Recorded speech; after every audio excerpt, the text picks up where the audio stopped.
Si te gusta la tecnología, viajes, autos, alta cocina, vinos y gadgets, llegaste al lugar indicado. Aquí comienza Eddie Warman de noche. Arranco enseñándoles un billete de 200 pesos que valen $1 o menos. ¿Por qué? Pues son 200 pesos argentinos. Esto es a lo que va a llegar Milei, miren, a esto de 200 pesos del Banco Central de la República de Argentina, que valen $1 o más o menos. ¿Pero por qué lo tengo? Porque me lo dieron de cambio en una tienda de autoservicio. Me voy a ahorrar el nombre porque yo creo que fue un error, no lo hicieron intencionalmente. Es una marca muy importante de estas tiendas grandes de súper. Y me hicieron favor de ir a comprar unas cosas, me trajeron el cambio, no me di cuenta. Lo guardé en mi clip de billetes. Fui a pagar ayer el estacionamiento de donde se encuentra el restaurante Ceru, que fui a comer con Rachel Yulú, ustedes la escucharon, y con Elisa Villarreal, y no tenía para pagar porque me dice el de la caja, oiga, pues es un billete argentino. Y yo estaba pensando que traía un billete mexicano porque se parece al de 200 pesos, no el verde, sino el azul, y tómala. ¿Cómo me lo dieron? No lo sé. ¿De dónde lo sacaron? Pues qué gachos, ¿no? Qué tranzas. En una tienda de autoservicio que supuestamente ven si los billetes son reales, pues ahí nos lo dieron. Bueno, ese es el tema y quería enseñárselos. Hay mucho de estos billetes falsos que llegan a México. Igual luego los copian en color, los cortan y te lo dan en cambio de taxis, por ejemplo. Entonces, entérense que hay billetes falsos o billetes de Argentina que valen $1, pero tienen denominación de 200 pesos. Gaby Cuevas, me da mucho gusto que estés con nosotros. Gracias por acompañarnos. Y hablando de Argentina, pues, ¿qué te parece este señor Milei? ¿Podrá rescatar a Argentina? Una Argentina deshecha, pateada, pisada, hundida hace más de 20 años. Los Kirchner, que parecían ser una buena promesa, resultaron ser un desastre. No tanto el señor Kirchner como ella y todo su banda de cuaces, ¿no? Sus secuaces. No es como Alibaba y los 40 ladrones. Pues sí, en efecto, Argentina ha sido saqueada por las últimas décadas, Eddie, y creo que es lamentable porque Argentina, al final del día, es un país que tiene un potencial inmenso. Argentina podríamos decir que es el granero del mundo en términos de su producción agrícola, en términos también de la producción de carne, tienen petróleo, tienen yacimientos de gas. A pesar de estos gobiernos, Argentina se mantiene como una economía del G20. Es decir, nosotros nos centramos más de Argentina por el fútbol, pero la realidad es que Argentina es una economía enorme. Ahora bien, a pesar, insisto, de estos saqueos, tuvieron elecciones que además ninguna encuesta las vio venir, hay que decirlo. Las encuestas todas fallaron en Argentina. Había quienes decían en la primera vuelta, oye, Milei es una sorpresa en las primarias. Después de hacer la primera vuelta decían, bueno, Massa es el señor de los milagros, porque nadie pensaba que alguien del kirchnerismo pudiera levantar. Y al final del día, rumbo a la segunda vuelta, arrasa Milei. Y acabo de estar hace unos días en Argentina, lo platicábamos tú y yo, Eddie. Mira, a mí me sorprende que no sentí, estuve en las ciudades de Córdoba y de Buenos Aires, y no sentí ningún tipo de expectativa, ni en sentido positivo ni negativo, sobre el gobierno de Milei. Sí, hablaba con taxistas, con políticos, con empresarios, de todo un poco, y no había este tema como de esperanza. Uh-huh. Mi impresión es que claramente se trató de un voto de hartazgo al kirchnerismo. La gente estaba harta. Tuvieron unas reglas durante la pandemia. En México también. En México también, pero acá sí hubo también un voto de mucha esperanza por Andrés Manuel. Sí hubo un gran castigo al PRI, pero creo que Andrés Manuel logró juntar el fuera, el PRI y este modelo de neoliberalismo, corrupción, etcétera, la narrativa que ha mantenido, pero al mismo tiempo sí generó una expectativa sobre su gobierno. Uh-huh.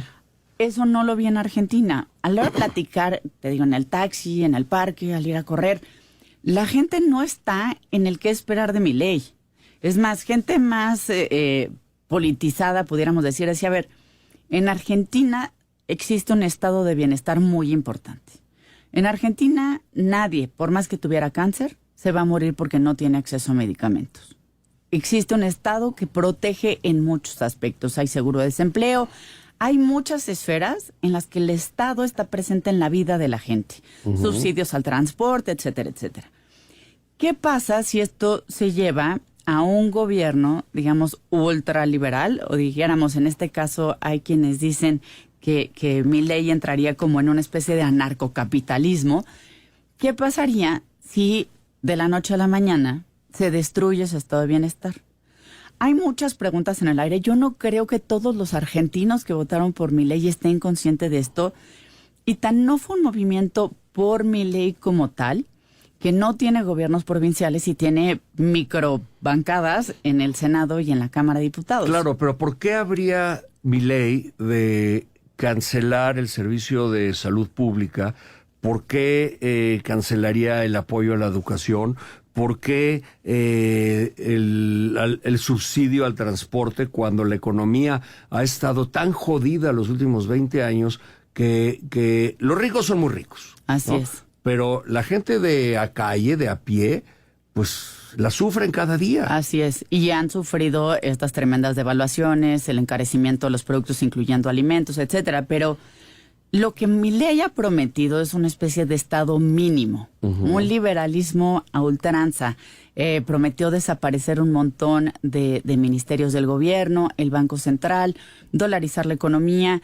En fin, hizo una serie de propuestas para llevar al Estado a su mínima expresión.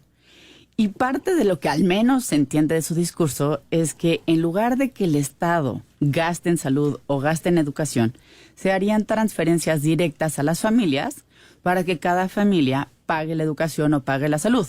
Pero hay que decirlo, no todo el mundo se enferma de lo mismo, ni todas las enfermedades cuestan igual. Claro. Entonces, yo creo que habrá que revisar cómo se adapta el discurso de Milei a esta realidad de los argentinos. Yo coincido contigo.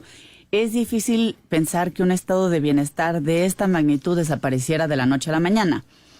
Hay otro factor que es muy interesante y es esta pues alianza que no estaba tan visible, pero que ha cobrado relevancia y notoriedad a partir del momento en que gana Milei, y es su alianza con Macri. Macri, un expresidente argentino de derecha, que tuvo una muy baja popularidad, tanto que regresa el kirchnerismo, pero en realidad hay una fuerte alianza y que le puede dar la mayoría parlamentaria, que Milei por sí solo claramente no tendría, pero con Macri sí podría tener esa gobernabilidad. ¿Macri tuvo alianzas o tuvo mayoría en el Congreso? No recuerdo en los tiempos de Macri, pero le fue bastante bien al principio de su elección. O sea, Macri fue un presidente que llegó fuerte. El problema fue la serie de decisiones y el contexto económico que le tocó. Además, bueno, a veces pensar en votar entre gobiernos responsables y populistas, pues parece una elección difícil para la gente que vive al día. Entonces, hay que pensar también en ese contexto, pero creo que al menos en la parte de manejo político, tanto a nivel del Congreso como de las provincias, la alianza con Macri le ayuda. Creo que queda la interrogante de qué pasará con Cristina Kirchner, vicepresidenta de Argentina, presidenta del Senado. Tenía orden de aprehensiones. Sí, pero a los 60 o 70 años que tiene, 60 y tantos o 70, ya no va a la cárcel. Hay que revisar ahí qué pasa. Yo creo que eso pudiera hacer que el kirchnerismo le baje algunas rayitas y permitiera algún tipo de reformas. El kirchnerismo, aunque no tenga hoy ni la presidencia ni una mayoría, sí tiene un peso muy importante con los sindicatos, con movimientos sociales, con una parte grande de la burocracia. Entonces creo que también esa presión que tiene la misma Cristina le puede abrir espacios de negociación a un Milei que hoy se ve muy estridente, pero no es lo mismo, pues como dicen, ser borracho que cantinero. Es ya correcto. Cuando se llega a la posición de gobierno, las cosas cambian, pero también esto puede abrir la puerta a debates muy interesantes en una región tan ideologizada como es la nuestra, donde es difícil a veces entender qué significa un gobierno de izquierda y uno de derecha. Híjole. Pues lo que no queremos es otro Cuba, no queremos otro allendismo, no queremos otro Venezuela. Eso es la izquierda que no queremos, ¿no? nos salimos un poco del tema para hablar se nos fue hablando de las elecciones que vienen en casi toda América Latina y América, o sea, en Estados Unidos, en México, hasta en Venezuela va a haber elecciones, las Uruguay, nuevas que acaba República Dominicana, El Salvador, México, Panamá, Estados Unidos, como comentabas. El 49% de la población mundial va a elecciones el próximo año. Y el 49% de la población, o 50% de la población latinoamericana han sufrido en 13 países de la derrota, del fracaso absoluto de la izquierda. Y viven en pobreza máxima, en retraso en educación, en retraso en servicios de salud. Y aunque en Argentina estén dando cobertura de salud a todos los argentinos, no así en México, pues quién sabe cómo sea el sistema de salud allá, ¿no? Bueno, en realidad Argentina sí tiene uno de los sistemas de salud más sólidos de la región y tiene un modelo que sí se está expandiendo en otras latitudes del mundo. En Argentina, como se planteó el sistema de salud, es, digamos, le llaman como ciclo de vida. ¿Qué va necesitando un hombre, una mujer, un bebé, pero a lo largo de su vida? Y entonces es un modelo que ha abierto ahora nuevos panoramas en el mundo y que es interesante. Habrá que revisar, insisto, cómo en este nuevo modelo de capitalismo, de un extremo liberalismo funciona. Ojalá esos temas como la cobertura universal de salud no se toquen, pero bueno, habrá que revisar y creo que abre debates interesantes. Nuestra región está muy polarizada, como comentábamos, Eddie, entre izquierdas y derechas, pero también entre modelos muy autoritarios, de izquierda y de derecha, y está el caso de El Salvador, donde el presidente Bukele, uno de los presidentes más populares del mundo, pues sigue remendando la Constitución para poderse reelegir, y con una legitimidad enorme. Claro. Por toda esta lucha contra las pandillas que ha llevado en El Salvador. De los maras salvatrucha. Sí, tuiteaba hace unos días el presidente Bukele que llevaban 500 días sin homicidios. Yo no sé si esto sea cierto o falso, no vivo en El Salvador, pero de ser así, pues seguramente es algo muy relevante para los salvadoreños. Pues claro que lo es, y para toda América Latina, porque muchos de ellos hacían sus fechorías en Centroamérica. Entonces, aquí lo peligroso para Bukele va a ser que no logre reelección y que estos cuates empiecen a salir, ¿no? Entonces le van a ir encima a todos. Sí, yo creo que ese tema es importante no solo para El Salvador, sino para toda la región. Hay quienes dicen que, bueno, muchas de estas pandillas han venido también hacia México, hacia países vecinos. Y hay muchas otras variables que están descomponiendo rápidamente nuestra región. Y sí se acentuó mucho durante la pandemia. Y está, bueno, nuestro eterno cáncer, que es la corrupción. América Latina presenta de los peores indicadores en temas de corrupción. Ahí está también la desigualdad. Aunque algunos países como México sí presentaron buenos resultados en combate a la pobreza, la desigualdad sigue siendo aterradora. Hay demasiada gente viviendo en la miseria, mientras hay estos super extremos ricos claro. que pues lo que habla son de modelos corruptos hasta en el diseño fiscal. Claro, ¿no? y muchos de estos súper ricos, expolíticos o líderes sindicales, o con favores amigos del empresarios. Gobierno, Claro, así es. Sí, todos tienen una riqueza fácilmente explicable, o funcionarios, aunque no, exacto. Claro.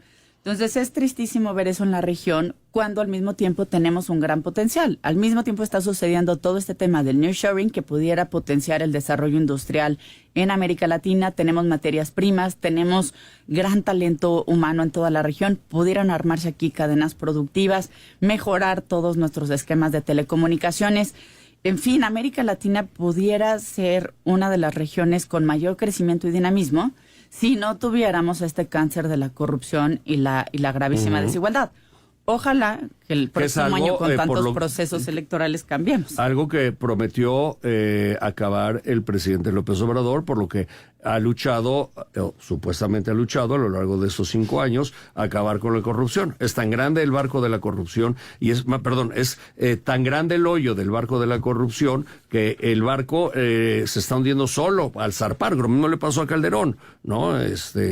Tenía ese hoyo muy grande. Déjame preguntarte, regresando a Argentina, Gaby Cuevas, soy Eddie Warman y platico con Gaby Cuevas, que es yo le llamo que es analista internacional, pero su puesto, Bueno, sí tuve experiencia internacional, presidí la Comisión de Relaciones Exteriores en el Senado, presidí también la Unión Interparlamentaria, que dicho de una forma más sencilla es como la ONU, pero de los legisladores del mundo, entonces algo le conocemos. Yo por eso sí, gracias, Eddie. te veo como una analista internacional. Ahora, tengo aquí otra pregunta relacionada con Argentina. ¿Qué va a pasar? ¿Qué pasaría si se eliminan los impuestos, se privatizan las empresas y cambian los acuerdos comerciales? Esto podría afectar la estabilidad financiera y el intercambio bilateral como parte de lo que se comenta dentro del discurso de Milei. Creo que lo primero que necesita Argentina para mejorar hasta sus temas comerciales y recibir mejores inversiones es certeza.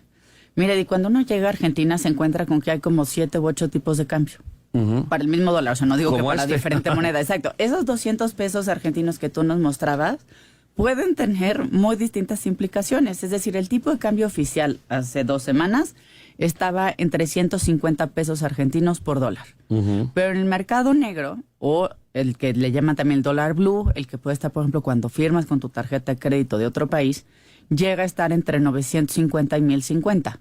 Entonces, ese tipo de temas le dan muchísima incertidumbre a un inversionista que dice, a ver, si yo le meto mi dinero a Argentina, luego, ¿cómo lo puedo regresar a mi país? Es una pregunta muy válida para cualquier inversionista. Entonces, creo que lo primero es definir las reglas claras. Y creo que es uno de los grandes retos que va a tener Milei. Segundo, explicar, no solo a su país, pero al mundo, cómo le va a dar certeza si elimina el Banco Central. Por ejemplo. Es parte del problema que a veces se enfrenta China.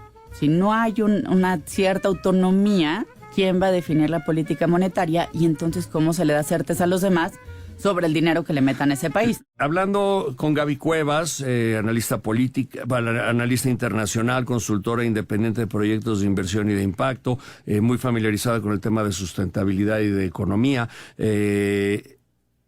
Por cierto, Milei es un gran economista. Es reconocido por sus sugerencias económicas en el mundo, ¿no? Y hacíamos un recuento de los presidentes que van a salir y los que pueden entrar en América Latina. Hay cambio en el gobierno de López Obrador, hay cambio en el gobierno de Guatemala, actualmente está dirigido por la derecha, hay cambio en El Salvador, hay cambio en Honduras, eso es en el 26, también Nicaragua, Panamá, con Daniel Ortega. Dominicana, Uruguay, Venezuela. Panamá 24, Venezuela en nunca, teoría el 24. Nunca. República Uruguay Dominicana, también el 24. Puerto Rico, que aunque es una colonia americana, va a haber cambio, y ya. En nuestra región son esos, Estados Unidos que habíamos comentado. Correcto. ¿Qué le espera a la región? ¿Hacia dónde ves? ¿Hacia dónde te marca la brújula de la región después del 24? Yo la veo con mucha preocupación, Eddie, porque comentábamos de estos temas, retos, corrupción, pobreza, desigualdad, pero también hay serios problemas graves de inseguridad. La violencia en nuestra región está desatada desde Estados Unidos hasta el sur, y problemas de gobernabilidad. Hablabas de Guatemala. Bueno, en Guatemala sigue metida ahí la OEA, sigue tratando de intervenir distintas potencias para pedir que se respete el resultado electoral. Porque ganó en Guatemala la izquierda y la derecha no quiere dejar el poder. En el caso de Perú, ha vivido, al igual que Ecuador, entre elecciones, entre destituciones, y y es un tema, ya no digamos de izquierdas y derechas, nadie ha podido gobernar. En Ecuador, los últimos gobiernos no han podido ni siquiera concluir su mandato. Lo mismo vimos en Perú, Bolivia, ya hablamos del tema de Venezuela, y está la tensión ahorita entre Venezuela y Guyana. Brasil está retomando, me parece mucho mejor. ¿Qué es esa tensión que se ha generado? Guyana es una isla, ¿no? No, Guyana es un país colonia que está al lado justamente al lado de Venezuela. Uh-huh. Han tenido un pleito histórico por una región que se llama Esequiba. Esta región de Esequiba, tradicionalmente y desde hace muchas décadas, Venezuela la ha reclamado como propia. Sin embargo, desde hace, me parece, más o menos un siglo, se puso como parte Esequiba de Guyana, pero se ha mantenido esta tensión. En los 60s, creo que en 1962, todavía Venezuela llevó este caso a la ONU a reclamar el territorio de Esequiba. Lo que sucede es que, pues de pronto, este territorio que estaba disputado encontró petróleo. Hace unos años empezaron a encontrar ahí un yacimiento de petróleo muy grande, muy extenso. Guyana se lo concesiona en una primera instancia a Exxon.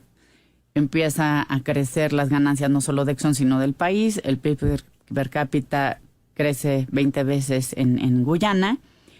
Y pues se le antojó ahora a Venezuela reclamar esos viejos derechos. Maduro hace un referéndum, le dice, a ver, población, voten si ponemos un Estado venezolano, el pueblo sabio, ponemos nuestro gobierno en Esequiba, les damos la nacionalidad a los que viven allá, etcétera, etcétera.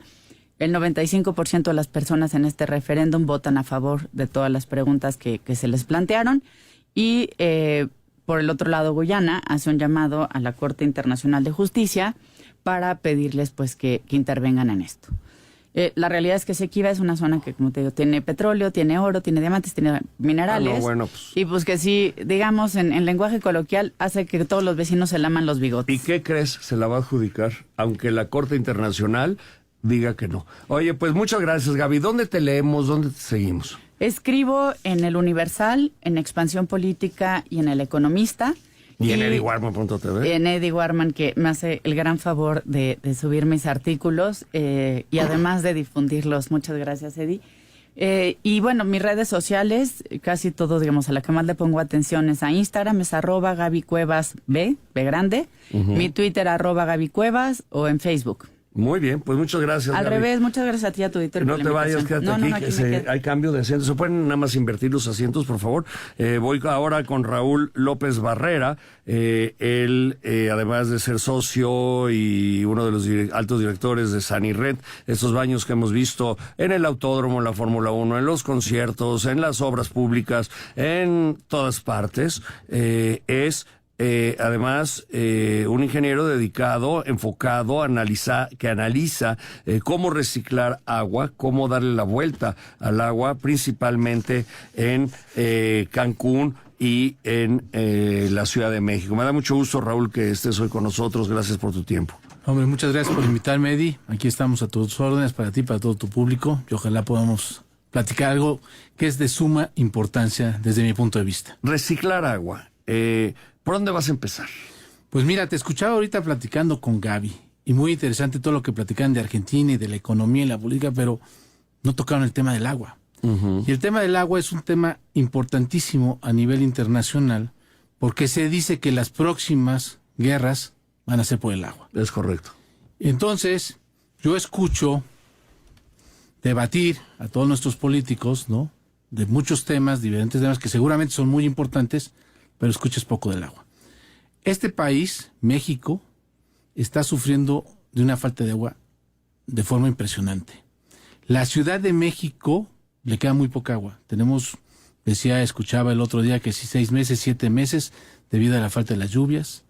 Y principalmente... Pero se ha llovido con singular alegría en los últimos 2 años. Pues no, porque las presas están vacías. Pues que mucha agua se va. El problema es que llueve y no la captamos. Eso es su problema. Y el problema más grande también es que no hay tratamiento del agua. O sea, si tú me preguntas en la Ciudad de México, ¿Cuántas plantas de tratamiento de agua hay? Pues no te lo sabría decir. Lo que tiene la Ciudad de México es el drenaje profundo. Se capta el agua, que además se mezcla con las aguas sucias. Con las aguas negras, con las aguas grises. Todo se va allá por el aeropuerto. Ahí lo que se conoce como el lago de Texcoco. ¿Ya se tira? Allá se va, el drenaje descarga allá. Y entonces de allá se bombea Hidalgo y de ahí se va hasta Veracruz y vete a saber todo lo que digas. Entonces, no hay un tratamiento. O sea, se bombea a Hidalgo y de Hidalgo a Veracruz. Sí, tú te podrías dar una vuelta por la presa Endó y vas a ver todo el agua que... Y agua café. Exactamente. Con pedacitos ahí. Entonces, el problema del agua es muy serio. Y es muy serio en la Ciudad de México, es muy serio en Monterrey, muy serio en Tijuana, muy serio en Hermosillo, muy serio en todos lados. Entonces, de verdad que tenemos que voltear los ojos a ver este tema. Tenemos que plantearnos el tener plantas de tratamiento y el saber qué es una planta de tratamiento, porque una planta de tratamiento no es que llegue el agua, la tratas y vuelve a salir. Y la regresas, ¿no? La tienes que filtrar, limpiar, volver a ser potable. Hay 3 tipos de normas, la norma 01, la norma 02, la norma 03, que depende al grado que llegues del agua, pues aplica la norma, ¿no? La máxima norma, que es la 01, pues es el agua potable, la que vuelve a salir. La segunda es agua para contacto de uso humano, ¿no? Y la tercera es el agua que regresas. Entonces, dependiendo del grado, pero lo más importante de este tratamiento no solamente es que llegue el agua, es que viene contaminada de diferentes corrientes. Hay aguas aceitosas, hay aguas con combustóleo, hay aguas con pinturas, en fin, hay una serie de aguas y no las plantas de tratamiento pueden tratar todas esas aguas. Las tienes que hacer un pretratamiento, identificar qué corriente es la que viene, cómo viene, le da su tratamiento especial y después ya pasa al tratamiento del agua y después ya a su disposición. ¿Y ustedes qué hacen con eso? Nosotros pusimos una planta de tratamiento en la ciudad de Cancún. Cancún es una ciudad muy interesante porque hoy tiene un boom, crecimiento en todos los sentidos, turístico. Cancún y toda la Riviera Maya, me imagino. Toda la Riviera Maya, claro, sí. Pero es una ciudad que fue diseñada hace 50 años, donde se construyeron varias plantas de tratamiento, que en un principio las manejó Fonatur, y hoy las maneja una empresa que se llama Huacán. Pero no ha vuelto a crecer y no ha vuelto a desarrollar y no ha vuelto a construir nuevas plantas de tratamiento. Seguimos con las mismas, pero la población no es la misma. Estoy platicando con Raúl López Barrera acerca de el tratamiento de aguas residuales desechadas o de drenajes o de todo. Hay en Cancún una planta que acaban de inaugurar ellos ¿qué tipo de planta hace todo esto que estás tú diciendo? No. Nosotros estamos buscando principalmente tratar lo que le llamamos las aguas azules, que son las aguas que provienen de todas las sanitarios portátiles y de todas las fosas sépticas que hay. Al no haber un drenaje en la Riviera Maya, porque por el tipo de material que del suelo, y los cenotes y todo eso. Entonces usan muchas fosas sépticas, entonces le ponen un químico a las fosas para que no huela y todo esto. Y al igual pues la industria de los sanitarios portátiles, que sirve para contener, para no usar tantos baños. Entonces, esta planta de tratamiento que está en Cancún está diseñada para tratar ese tipo de aguas. Estamos buscando que esas aguas de fosas sépticas, que esas aguas que provienen de los sanitarios portátiles, que provienen de las fosas de las casas, sean tratadas y puedan ser regresadas al manto freático sin problema alguno. Eso es a lo que estamos enfocados. En una segunda etapa, sí estamos buscando tratar otras corrientes de agua, como pueden ser las que vienen contaminadas con aceite, o las que pueden venir contaminadas con combustóleos. Principalmente pensamos en las aguas de las marinas, los barcos, los aceites, todo ese tipo de cosas. Y esa es una segunda etapa que llevaremos a cabo. Ahora, ¿en la Ciudad de México van a abrir alguna planta? No, nosotros quisiéramos repetir este modelo que estamos haciendo principalmente en las zonas turísticas. Hay un grave problema, por ejemplo, que tenemos identificado en Los Cabos. ¿No te quieres enterar dónde están tirando todas esas aguas? Pues afuera de los hoteles. No, pues están yendo al relleno sanitario, o sea, van y las tiran en los rellenos sanitarios. La planta que hay en Los Cabos, en San José, que es de Fonatur, pues ya no se da abasto, le está sucediendo lo mismo que a Cancún. Fonatur diseñó, planeó, lo hizo muy bien, la verdad es que Fonatur trabaja muy bien, pero luego llega el gobierno del estado o el gobierno municipal, exigen las instalaciones y se satura porque no hay un seguimiento al proyecto que habían tenido. Entonces, nosotros queremos replicar este modelo en ciudades con turismo, como pues son Los Cabos, Puerto Vallarta, Mazatlán, Acapulco, que también tiene muchos problemas, Y esa es la idea de negocio que tenemos ahorita en este momento. Bueno, Acapulco es hoy por hoy un escenario importantísimo para ustedes. O sea, la cosa es que puedan entrar. El problema es que puedan entrar y que haya seguridad también, ¿no? Por eso, a eso me refiero, que Sí. puedan entrar. Que no lleguen los chicos malos y digan, sí, mira, por entrar aquí a poner tu planta me tienes que dar tanto dinero por cada litro que reciclan. Es un tema. Habrá que verlo en su futuro. Pero sí, puede ser un área de oportunidad, no para nosotros, sino para cualquiera que quiera poner un negocio.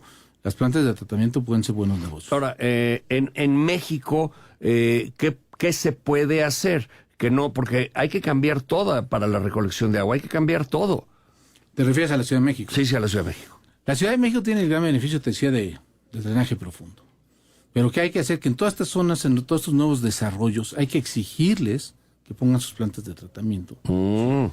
Que cualquier desarrollo nuevo que tenga, cualquier industria nueva que se instale, que cualquier cosa, cualquier corredor, lo que queramos, tienen que tener sus plantas de tratamiento. Pero vamos a suponer que tú, ahí en Bosque Real, tienen una planta de tratamiento. ¿Esa planta de tratamiento es para regresar a las casas como agua potable o es tratamiento de agua para regresar al golf, al campo de golf, o para qué? No, la mayoría es para regresar al campo de golf, para uso de riego. Porque llevarla a grado de agua potable requiere mucha inversión. No conozco la planta de Dije Bosque Real porque Bosque Real, me vino a la mente, pero, claro. por ejemplo, conozco la del campo de golf del Club Campestre de la Ciudad de México y el agua pues se utiliza para riego, no es para consumo Pero con humano. eso no, o sea, el hecho de que se utilice para riego no va a hacer nada en beneficio de la ciudad. Se ayuda porque regresa el agua a los mantos freáticos. Hoy cada vez sacamos el agua de mayor profundidad, tenemos que hacer pozos más profundos para sacar el agua. Entonces sí ayudan, por supuesto que ayudan porque tú le estás regresando el agua al subsuelo. Pero ¿cómo hacerlo mucho más interactivo? Con apoyos, tiene que haber apoyos por parte del gobierno porque es caro el hacer el agua potable. No es ¿Pero hay muy conciencia de eso? O sea, les tocó No, yo trabajar diría que con la gobernadora Sheinbaum de, oye, vamos a hacer una planta acá. O sea, ella es te voy a especialista contar en una eso. una anécdota que me pasó a mí como sanirrenta. Cuando yo entré en el 97, más o menos 98, solicité una autorización para descargar las aguas de los sanitarios portátiles. ¿Sabes qué? Se nos acaba el tiempo en un minuto. Mejor dame las redes donde te localizan, donde puede la gente hablar con ustedes. Directamente a la página www.sanirren.com.mx y con mucho gusto ahí nos escriben, tenemos un chat ahí interactivo, nos ponen sus dudas y con mucho gusto les contestamos cualquier cosa. Porque a lo mejor hay gente que quiere invertir, Seguro. ¿no? Está enfocado para inversionistas. Estás escuchando el podcast de Eddie Warman.